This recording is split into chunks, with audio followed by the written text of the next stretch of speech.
And it's just a crazy story of how they trained the Ukrainian HUR, which is like, if I'm not mistaken, it's like their version of the CIA. The SBU is like their FBI. And it takes you through just this crazy story of how they trained these HUR officers, HUR guys, and they were like, hey, but don't use any of this to kill Russians. And then they immediately went and killed a bunch of Russian generals and a bunch of Russian troops with this training that we gave them. And this is all in the article.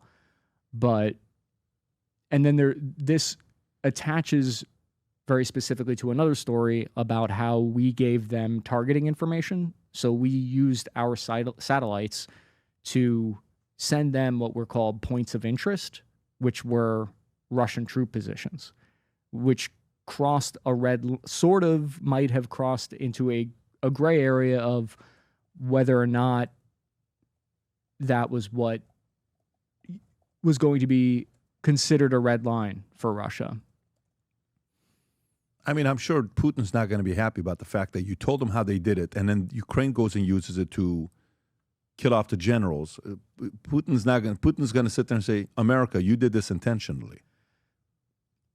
And there are ways to look at it where you could read it in the way that Putin was provoked, or you could look at it like we were trying to help Ukraine defend their sovereignty, and Russia was the ones that were first arming and backing separatist movements inside of eastern Ukraine.